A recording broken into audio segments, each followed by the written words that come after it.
नमस्कार साथियों, स्वागत है आपका अपने चैनल नितेश पांडे में।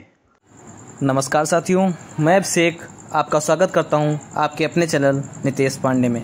साथियों, जैसा कि आपको अवगत है कि हमारे चैनल पर एक विशेष सीरीज या बैच चलाया जा रहा है जिसका नाम है जंगे यूपी टेट एंड सीटेट। इस कड़ी में जो मैं आपको हिंदी सब्जेक्ट पढ़ा रहा हूं उसमें आपको एक क्लास दे चुकी है, जो आपका पाठ्यक्रम है वो आपको मिल चुका है। अब उसी के अनुसार आज जो हमारे पहली कक्षा है जिसका नाम हिंदी वर्णमाला है, वर्णमाला से हम लोग अपने क्लासेस को स्टार्ट करेंगे। तो उसमें हिंदी वर्णमाला आज आपको बताई जाएगी, अच्छे से सब कवर कराया जाएगा। तो आशा करता हूँ आपको अच्छा लगेगा, और अच्छा लगे तो आप लाइक ज़रूर कीजिएगा वीडियो को, और अपने अन्य साथियों के साथ शेयर जरूर कीजिएगा। हमारे चैनल को सब्सक्राइब कीजिए और कमेंट में बताइए कोई भी प्रकार की दिक्कत है, आप हमारे कमेंट सेक्शन खुला है आपके लिए। कमेंट में आप बताइए। अगर आप इस वीडियो की PDF फाइल चाहते हैं तो आपको हमारे टेलीग्राम चैनल पे मिल जाएगी, जिसका लिंक हमारे डिस्क्रिप्शन में दिया गया है, वीडियो के डिस्क्रिप्शन में दिया गया है। तो चलिए स्टार्ट करते हैं आज का सेशन जिसका नाम है हिंदी वर्णमाला। तो चलिए स्टार्ट करते हैं आज का अपना अध्याय, आज का अपना सेशन। तो सबसे पहले इस कड़ी में वर्णमाला जो सीखने से पहले हमको आना चाहिए कैसे वर्ण क्या होते हैं। तो उसके लिए सबसे पहले क्या होता है, भाषा। हम अपने विचारों का जो आदान प्रदान है वो किसके माध्यम से करते हैं? भाषा के माध्यम से। भाषा के माध्यम से हम अपने विचारों का आदान प्रदान करते हैं। जैसे हमको कोई बात बोलनी है, अपने मन में विचार है, उसको आप तक पहुंचानी है। जैसे अभी मैं ये पढ़ा रहा हूँ आपको, वो कुछ अपने विचार हैं वो मैं आपके तक पहुंचा रहा हूँ। वो किसके माध्यम से? विचारों के आदान प्रदान से। तो किसी भाषा के माध्यम से कर रहे हैं। तो भाषा हमारी हिंदी है।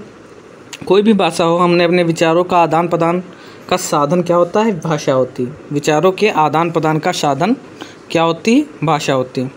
अब जो भाई विचार ये कैसे बनते हैं? विचार जो है ये वाक्यों से बनते हैं। किससे बनते हैं? वाक्य से। बड़े बड़े वाक्य होते हैं, उनसे हमारे विचार जो हैं वो बनते हैं। और वो जो वाक्य हैं वो किसके माध्यम से बनते हैं? वाक्य जो है शब्दों के माध्यम से बनते हैं। किसके माध्यम से? शब्दों के माध्यम से।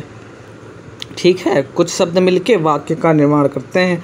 ऐसे ही शब्द किसके माध्यम से बनते हैं? शब्द जो है वर्णों के माध्यम से बनते हैं। तो वर्ण क्या हो गई? वर्ण से छोटा कुछ नहीं। तो वर्ण क्या हो गई? वर्ण हमारी लघुत्तम इकाई हो गई। क्या हो गई?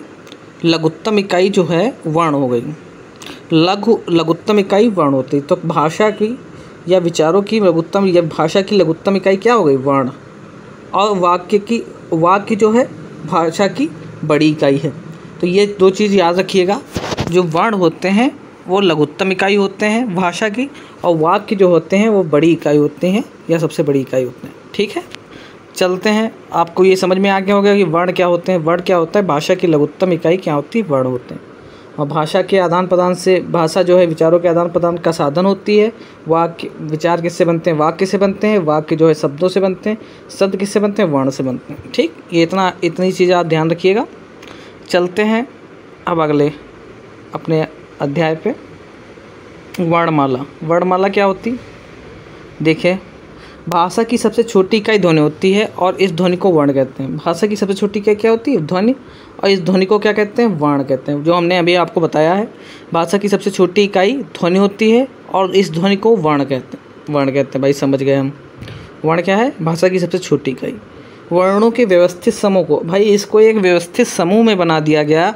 इस समूह को क्या कहते हैं? वर्णमाला कहते हैं। भाई कुछ समूह बना दिया गया, इसको क्या कहते हैं? वर्णमाला। ठीक, हिंदी वर्णमाला में कुल वर्णों की संख्या कितनी है? 52। ये ध्यान रखिएगा, 52 वर्णों की संख्या है। वर्णमाला में कितनी संख्या है? 52। ये आपको पता होगा। अब देखते हैं। और इन वर्णमाला को कितने भागों में बांटा गया? स्वर और व्यंजन, जो आपके सिलेबस में है। स्वर और व्यंजन में माध्यम से वर्णमाला को भागों में बांटा गया है। ये नोट्स आप अच्छे से कॉपी में लिखिएगा। बहुत ही मेहनत करके ये नोट्स बनाए गए हैं। तो आप अच्छे से अपनी कॉपी पेन की सहायता से लिखिए और अपनी एक बेहतर तैयारी कीजिए इस चैनल के माध्यम से। कहीं और जाने की ज़रूरत नहीं है, अच्छे से कवर किया जाएगा। ठीक है, तो आप बढ़िया से नोट्स बनाइए अपने, और इसकी अगर आप PDF चाहते हैं तो हमारे टेलीग्राम चैनल को ज़रूर ज्वाइन कीजिए। मैं ये PDF डेली क्लास के बाद आपके हमारे अपने टेलीग्राम चैनल पे डाल दिया करूँगा, जिसमें आपको कोई दिक्कत ना हो, कहीं से भी नोट्स करने में या कुछ भी करने में, पढ़ने में आपको कोई दिक्कत ना हो। वीडियो के डिस्क्रिप्शन में आपके टेलीग्राम चैनल का लिंक है, उस पर जाके आप आराम से ज्वाइन कर लीजिए और अच्छे से पढ़िए। ठीक है। अब भाई देख लेते हैं कि वर्णमाला को 2 भागों में बांटा गया है। एक होता है स्वर, एक होता है व्यंजन। स्वर क्या होता है? जो वर्ण स्वतंत्र रूप से बोले जाते हैं स्वर कहलाते हैं। क्या कहलाते हैं? जो वर्ण स्वतंत्र रूप से बोले जाते हैं वे स्वर कहलाते हैं। भाई इनको किसी की सहायता की जरूरत नहीं। स्व माने स्वतंत्र, स्वर क्या होता है? स्व माने अपना, र माने ध्वनि, अपनी ध्वनि। मतलब इनको किसी और की आवश्यकता नहीं होती, खुद अपने आप से बोले जाते हैं, किसी और की आवश्यकता नहीं, सेल्फ डिपेंडेंट हैं। स्वर क्या होते हैं? अपने आप से स्वतंत्र रूप से बोले जाते हैं, मतलब कि अपनी ध्वनि होती है इनकी। ठीक है। अब भाई स्वर के प्रकार, व्यंजन बाद में डिस्कस करेंगे, पहले स्वर के बारे में जान लेते हैं। स्वर कितने प्रकार होते हैं? स्वर जो है, स्वर कितने प्रकार के होते हैं? स्वर जो है मूल स्वर, मूल को क्या कहते हैं? ह्रस्व या लघु स्वर भी कहते हैं। ठीक। ये कौन कितने प्रकार के? चार होते हैं। आ, ई, उ और री। आ, ई, उ और री। इसमें एक मात्रा होती है। कितनी मात्रा होती है? एक मात्रा होती है। ये मूल या मूल स्वर कहलाते हैं, या ह्रस्व स्वर कहलाते हैं, या लघु स्वर कहलाते हैं। ठीक है। तो आपको ये पता चल गया कि मूल स्वर जो होते हैं आ, ई, उ और री होते हैं। आ, ई, उ और री। ठीक। इसमें एक मात्रा होती है। ठीक है भाई, मूल स्वर समझ गए। अब दीर्घ स्वर क्या होता है? दीर्घ स्वर में 2 मात्राएं होती हैं। कितनी मात्राएं? 2 मात्राएं होती हैं। ये बड़ा, जैसे बड़ा आ, ई, उ, ए, ओ, औ, ये जो मात्राएं होती हैं दीर्घ स्वर में आती है। देखो भाई, तेज 2 मात्राएं इस्तेमाल की जा रही ना, तो ये दीर्घ स्वर हो गए। क्यों? कौन कौन से हो गई? आ, ई, उ, ए, ओ, औ। ठीक। ये दीर्घ स्वर हो गए। अब एक और होता है प्लुत स्वर। प्लुत स्वर में क्या होता है? 3 मात्राएं होती। देखो इसके तिगुना टाइम लगता है, तभी 3 मात्रा होती। जैसे ओम, इसमें क्या हो गया? ओम। भाई तिगुना टाइम लग रहा है, आ से तिगुना टाइम लग रहा है, तो इसका मतलब क्या होगा? ये प्लुत स्वर हो गए। ठीक है। ये स्वर के प्रकार हो गए। तीन प्रकार होते हैं। मूल स्वर आ, ई, उ और री। दीर्घ स्वर हो गए 2 मात्राओं वाले, आ, ई, उ, ए, ओ और औ। ठीक। और प्लुत स्वर क्या हो गए? ओम जैसे हो गया, जिसमें 3 मात्राएं होती हैं, ये प्लुत स्वर कहलाते हैं। तो स्वर के प्रकार आप समझ गए। अब देखते हैं भाई क्या होते हैं। जिन स्वरों के उच्चारण में बहुत कम समय लगता है मूल स्वर कहलाता है। जैसा मैंने बताया आ, ई, उ, इनमें एक ही मात्रा का समय लगता है, यानी कम समय लगता है। ठीक है। ठीक भाई, ये भी समझ गए। जिन स्वरों के उच्चारण में ह्रस्व स्वरों से अधिक समय लगता है उन्हें दीर्घ स्वर कहलाते हैं। ठीक है भाई, जैसे मैंने बताया कि अधिक समय लगता है आ, ई, उ, भाई इनसे अधिक समय लग रहा है, तो ये क्या होगा? ये हो गए दीर्घ स्वर। ठीक है। आप चलते हैं भाई, जिन स्वरों के उच्चारण में सबसे अधिक समय लगता है वे प्लुत स्वर कहलाते हैं। जैसे ओम, ये मैंने बता दिया है आपको। अब स्वर होते कितने भाई? स्वर की संख्या जो होती 11 होती है। ये आपके पेपर में कई बार पूछा गया क्वेश्चन है कि स्वरों की संख्या कितनी है। ठीक। स्वर की संख्या जो होती है वो 11 होती है, और अयोगवा स्वर जो होते हैं वो 2 होते हैं। कितने? 2 स्वर होते हैं। अयोगवा स्वर 2 होते हैं, अंग और आ। ठीक। ये 11 स्वर कौन कौन से होते हैं? तो कुल स्वर कितने हो गए? 13। कुल स्वर 13 हो गए। मूल स्वर जो है 11 हो गए, और 2 अयोगवा हो गए। ये आप ध्यान रखिएगा। ठीक। बहुत कन्फ्यूजन होती है कि 11 स्वरों की संख्या 11 होती है और 2 अयोगवा स्वर होते हैं, तो कुल 13 हो गए। ठीक। जैसे आ, ई, उ, री, ए, ओ और औ, ये 11 स्वर ये वाले हो गए, और 2 अयोगवा अंग आ, तो कुल मिला के 13 स्वर हो गए। अनुसार के लिए अंग की मात्रा तथा विसर्ग के लिए ये वाले चिन्ह, जो विसर्ग का चिन्ह होता है, ये यूज होता है। ये आपको पता होना चाहिए। ठीक है। तो आशा करता हूँ इतना तो आप समझ गए होंगे। अब भाई हम स्वर्गों का वर्गीकरण कहते हैं, तो आपको मैंने बता दिया है। मूल स्वर 4 होते हैं, आ, ई, उ और री। दीर्घ स्वर बड़ा आ, ई, उ, ए, ओ, औ होते हैं। दीर्घ स्वर कौन होते हैं? सजाती स्वर आ, ई, उ, ई। संयुक्त स्वर कौन होते हैं? ए, ओ। संयुक्त स्वर क्या होते हैं? दो स्वरों से, मूल स्वरों से मिलके बनते हैं। जैसे आ और ई मिलके क्या मिलता है, ए। आ और ए मिलके ए मिलता है। आ और ऊ मिलके ओ बनता है। आ और ओ मिलके औ बनता है। तो संयुक्त स्वरों को आप ध्यान रखिएगा कौन कौन से होते हैं, ए, ऐ, ओ और औ। ए, ऐ, ओ और औ ये संयुक्त स्वर हैं। कौन है, संयुक्त स्वर ए, ऐ, ओ और औ। 4 संख्या होती है इनकी, ठीक है। ये आप ध्यान रखिएगा, याद कर लीजिए। ए, ऐ, ओ और औ संयुक्त स्वर हैं। संयुक्त स्वर कोई पूछे तो बता देंगे कि ए, ऐ, ओ और औ संयुक्त स्वर हैं, क्योंकि इनको 2 स्वरों के माध्यम से बनाया जाता है, ठीक है। अब देखते हैं भाई स्वरों का उच्चारण स्थान क्या है। देखो स्वर का उच्चारण, कुछ स्वर के उच्चारण स्थान जो शुरुआत के अक्षर हैं आ और आ, ये किसमें, कंठ, कंठ से निकलती है आवाज़ इनकी, तो ये हमारे कंठ स्वर हो गए, ठीक। आ और आ ये हमारे कंठ से आवाज़ निकलती है, तो ये कंठ स्वर हो गए। अब ये तालव्य, तालु से, जो ये हमारा तालु है ना, मुंह का तालु ऊपर वाला जो भाग होता है, वो तालु से निकलते हैं। जैसे ई, ये तालव्य स्वर हो गए। पहला भाई कंठ हो गया, दूसरा हो गया तालव्य। ई और ई तालव्य हो गए स्वर, ठीक। ओष्ठ स्वर क्या होते हैं, ऊँट के माध्यम से बोले जाते हैं। जैसे ऊ, ऊँट के माध्यम से ऊँट गोल हुआ कि नहीं हुआ, ऊ, तो ये क्या हो गए, ओष्ठ स्वर हो गए, ठीक। अब भाई मूर्धन्य स्वर जो है री होता है, ये आप ध्यान रखिए। मूर्धन्य स्वर क्या होता है, री। मूर्धन्य स्वर री होता है, ठीक। और कंठ तालव्य मतलब कंठ और ताल दोनों से बोले जाते हैं, वो ए और ऐ होते हैं। कंठ ओष्ठ क्या होते हैं, ओ और औ होते हैं। मतलब कंठ और ओष्ठ दोनों से जो बोले जाते हैं वो ओ और औ हैं, ठीक है। तो ये आप ध्यान रखिए। कंठ में क्या हो गया, आ हो गया। तालव्य में ई और ई हो गया। ओष्ठ में ऊ और ऊ हो गया। मूर्धन्य में री हो गया। कंठ तालव्य में ए और ऐ हो गया। कंठ ओष्ठ में ओ और औ हो गया। तो ये सब आप ध्यान रखिएगा अच्छा सा, ठीक। अब जीभ के आधार पे उच्चारण स्थान, अग्र स्वर कौन होते हैं, जीभ के अग्र भाग से बोले जाते हैं, वो ई, ए, ऐ, ठीक। ये अग्र भाग से होते हैं। मध्य स्वर क्या हो गया, आ हो गया। ये मध्य से, जीभ के मध्य भाग से बोला जाता है, तो आ हो गया। पश्च स्वर क्या हो गया, आ, ई, ऊ, ओ और औ। ये आपको याद रखना पड़ेगा, पेपर में आ सकता है। पूरा डीप आपके लिए नोट्स ले आए गए हैं कि कहीं से आपको और जाने की ज़रूरत ना हो। तो पश्च स्वर क्या हो गया, आ, ऊ, ओ और औ। ये जीभ के आधार पर स्वरों का वर्ग उच्चारण स्थान है, ठीक। तो इतनी हमारी जानकारी स्वरों की हो गई। आपको इतना सब बताया गया स्वर के बारे में, आशा करता हूँ समझ में आएगा।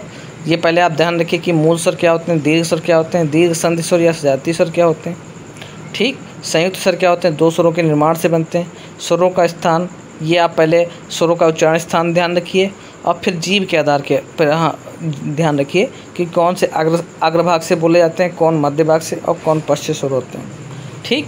इतना सब स्वरों के बारे में जानकारी थी। आप आशा करता हूँ स्वर आपको समझ में आ गया। आपके सिलेबस में स्वर और व्यंजन के बारे में मेन पूर्णतया जानकारी मांगी गई है, तो स्वर और व्यंजन के बारे में आपको डीप नॉलेज होना बहुत आवश्यक है। आप ज़रूर इनको याद कर लीजिए अच्छे से। पेपर में क्वेश्चन कुछ भी आ सकता है, तो मैंने पूरा लेके स्वर और व्यंजन के बारे में संपूर्ण जानकारी दी है। आप अच्छे से इसको नोट्स बनाइए और उसको याद कीजिए, ठीक है। व्यंजन क्या होते हैं, अब भाई व्यंजन स्वर के बारे में जान गए। अब व्यंजन की बात करते हैं। व्यंजन मतलब कि जो वर्ण स्वरों की सहायता से बोले जाते हैं वो व्यंजन कहलाते हैं। स्वर की सहायता से बोले गए जो वर्ण होते हैं वो क्या कहलाते हैं, व्यंजन कहलाते हैं। भाई स्वर के सहायता से बोले जाएंगे तब ये व्यंजन कहलाएंगे, ठीक। ये कितने प्रकार के होते हैं, ये भाई 6 प्रकार के होते हैं। कितने, 6 प्रकार के होते हैं व्यंजन। ये हमको ध्यान रखना है। पहला होता है स्पर्श व्यंजन। कौन सा, का से मा तक। का से मा तक जो होते हैं वर्णमाला आपको याद होगी। का से मा तक स्पर्श व्यंजन होती है। इनकी संख्या कितनी, संख्या भी पूछ लेता है आपके पेपर में। 25 संख्या होती है। का से मा तक स्पर्श व्यंजन होते हैं, इनकी संख्या 25 होती है, ठीक है। उच्छिष्ट या द्विगुण व्यंजन, ये भी आपका पेपर में आ जाता है।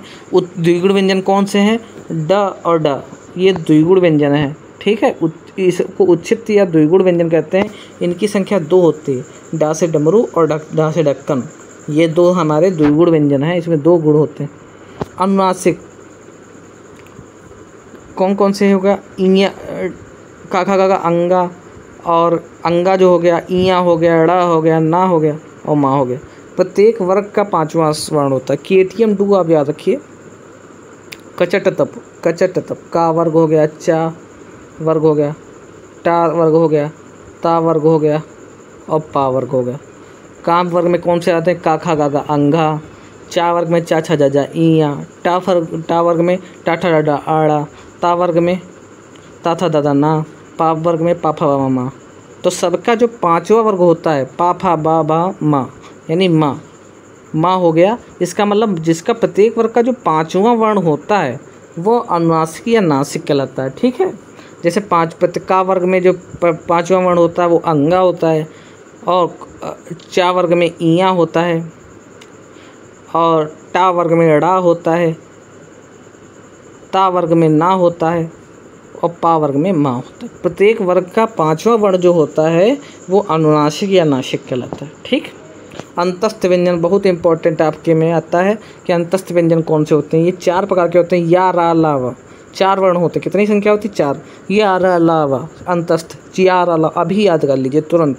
या रा ला वा, या रा ला वा 5 बार बोलिए, अपने आप याद हो जाएगा। या रा ला वा अंतस्थ व्यंजन होते हैं। कौन से? या रा ला वा अंतस्थ व्यंजन, या रा ला वा अंतस्थ व्यंजन। ठीक है भाई, याद हो गए। ऊष् व्यंजन, इनसे गर्मी निकलती है। शा शा शा हा, ये क्या है? इनसे मुंह से गर्मी निकल रही, तो ये ऊष्म व्यंजन होते हैं या संघर्षी व्यंजन होते हैं। ठीक है, ये ये भी 4 प्रकार के होते हैं। सा सा सा, ये तीनों सा हो गए और एक हा हो गया। इनसे मुंह से गर्मी निकलती है, तो ये क्या हो गए? ऊष्म व्यंजन होते हैं। ठीक, और संयुक्त व्यंजन क्या होता है? संयुक्त व्यंजन छत्रंग्यास्त्र, जो आखिरी के 4 वर्ण होते हैं हमारी वर्णमाला में, छत्रंग्यास्त्र, ये संयुक्त व्यंजन कहलाते हैं। ठीक है, तो आपको व्यंजनों के बारे में जानकारी जानना बहुत आवश्यक है। तो ये जो इतना है, आपके पेपर में कम से कम 2 क्वेश्चन इतने हेडिंग में से आएगी, इतना मेरा वादा। इतना आप तैयार कर लीजिए, 2 क्वेश्चन पक्का है इसी में से। अंतस्थ व्यंजन पूछ लेगा, संयुक्त व्यंजन पूछ लेगा, कुछ भी पूछ सकता है। स्पर्श व्यंजन क्या होते हैं? का से माँ तक। या द्विगुण व्यंजन क्या होते हैं? डा से डा 2 होते हैं। अनुनासिक क्या होता है? प्रत्येक वर्ग का 5वां वर्ण, या ये ड अंगा। ठीक, ये सब जो है बहुत इंपॉर्टेंट चीज़ें बताई जा रही हैं आपको। अब वर्ण तालिका देखते हैं। कचट तप, ये आप याद रखिए, इनका उच्चारण स्थान भी याद रखिए। अब मैं बता दे रहा हूँ। केटीएम डू, आप ये ट्रिक याद कीजिए। KTM do, KTM do. ठीक, का वर्ग और केटीएम डू और कचट तप, कचट तप। ठीक, का वर्ग जो है कंठ से बोला जाता है, चा वर्ग जो है तालव्य से बोला जाता है, और कचट और टा वर्ग जो है मूर्धन्य होता है, ता वर्ग जो है दंत्य होता है, और पा वर्ग जो होता है ओष्ठ होता है। तो ये आप याद रखिए, आपको आता होगा कचट तप और केटीएम डू। ठीक है, तो का से क्या होता है? का से माँ तक कंठ व्यंजन, केटीएम डू, ये आप याद रखिए, केटीएम डू। ठीक, और इधर कचट तप, ये लिखा हुआ है तप। ठीक, का वर्ग जो होता है कंठ व्यंजन होता है, चा वर्ग जो होता है ये होता है तालव्य व्यंजन, टा वर्ग मूर्धन्य होता है, ता वर्ग दंत होता है, पा वर्ग ओष्ठ होता है। ये आप याद ध्यान रख लिए। ठीक है, केटीएम डू और कचट तप। ठीक, आप देखिए स्पर्श व्यंजन का से माँ तक स्पर्श व्यंजन हो गया। चा छा जा जा ईया। ठीक है, टा वर्ग टा ठा डा आड़ा, ता वर्ग ता था दादा ना, पा वर्ग पा फा बा मा। ये सब मैंने हम बता दिया है, ये आप लिख भी लीजिए। ठीक, आप देखते हैं भाई अल्प प्राण किसे कहते हैं? अल्प प्राण, प्रत्येक वर्ग का पहला, तीसरा एवं 5वां वर्ण जो होता है वो अल्प प्राण कहता है। ये भी आपके क्वेश्चन आ जाता है, अल्प प्राण वर्ण कौन से हैं? प्रत्येक वर्ग का पहला, तीसरा और 5वां, यानी ये वर्ग हो गए। इसका पहला, तीसरा और 5वां, यानी का, गा और अंगा का वर्ग में कौन से हैं? अल्प प्राण। ऐसे ही इसमें चा, जा और ईया जो है वो अल्प प्राण है। इसमें टा, डा और अड़ा जो है वो अल्प प्राण है। ता वर्ग में ता, दा और ना जो है वो अल्प प्राण है। इसमें पा, बा और मा। ये क्या है? अल्पप्राण। ये भी आप ध्यान रखिएगा, अल्पप्राण वर्ण क्या होते हैं? प्रत्येक वर्ग का जो पहला, तीसरा एवं पाँचवा वर्ण है वो अल्पप्राण कहलाता है। महाप्राण क्या होता है? दूसरा और चौथा जो बच गए हैं वो महाप्राण कहलाते हैं। दूसरा चौथा प्रत्येक वर्ग का महाप्राण कहलाता है। दूसरा और चौथा मतलब दूसरा और चौथा ये क्या हो गया? ये जो हो गए ये महाप्राण हो गए, ये महाप्राण हो गए दूसरा और चौथा। ठीक है, दूसरा और चौथा ये आप तालिका याद कर लीजिए, का वर्ग, चा वर्ग, ये ठीक है। सघोष क्या होता है? प्रत्येक वर्ग का पहला एवं दूसरा वर्ण अघोष कहलाता है। क्या कहलाता है? अघोष। अघोष कहलाता है। पहला दूसरा वर्ण जो है अघोष कहलाता है। ये वाले जो वर्ण हो गए, ये वाले पहला दूसरा वर्ग ये अघोष वर्ण कहलाते हैं, और शेष वर्ण जो हैं ये सघोष कहलाते हैं। ये अघोष हो गए पहला दूसरा। ये भी आपके पे अघोष सघोष खूब आता है। अघोष बता दीजिए, आप तुरंत याद कीजिए, प्रत्येक वर्ग का पहला दूसरा वर्ण अघोष कहलाता है, और शेष जो है तीसरा चौथा पाँचवा वर्ण वो सघोष कहलाते हैं। ठीक, तो ये आप ध्यान रखिए, अघोष और सघोष। ठीक, तीसरा ये नंबर दोनों बता दीजिए। अब संयुक्त अंतस्थ व्यंजन आप एक बार देख लीजिए। यार अलावा अल्पप्राण या सघोष कहते हैं। अर्धस्वर क्या होते हैं? या और वा अर्धस्वर होते हैं। पार्श्विक व्यंजन क्या होता है? ला। ये भी आपका आ जाता है। पार्श्विक व्यंजन क्या होता है? ला। लुंठित व्यंजन रा होता है। लुंठित व्यंजन जो है वो रा होता है। भाई दो याद कीजिए अभी, अर्धस्वर या और रा, ये तीन हमको नहीं याद हैं तो तुरंत याद कीजिए अभी। अर्धस्वर या और वा, पार्श्विक व्यंजन ला। पार्श्विक व्यंजन ला, 3 बार होती है। पार्श्विक व्यंजन क्या होता है? ला। पार्श्विक व्यंजन ला। लुंठित व्यंजन रा। लुंठित व्यंजन रा। लुंठित व्यंजन कौन सा होता है? रा होता है। ठीक, ऊष्म या संघर्षी व्यंजन क्या होते हैं? शा। ऊष्म व्यंजन बता चुके हैं, सा सा सा सा हा। ठीक ठीक। संयुक्त व्यंजन छत्रंग या स्र, ये संयुक्त व्यंजन ये भी बता चुके हैं। ठीक भाई, अब संयुक्त व्यंजनों का निर्माण देखते हैं भाई। ये भी बहुत इम्पोर्टेंट है, ये आपके पेपर में आता है कि ये छा किन के योग से बनता है, या त्रा किसके योग से बनता है, या ज्ञा किसके योग से बनता है, या स्रा। संयुक्त व्यंजनों का निर्माण ये भी बहुत आपके पेपर में आता है। ये छा जो है ये क और श, यानी ये क और प्लस श, षटकोण वाला, इसके योग से क्या बनता है? छा बनता है।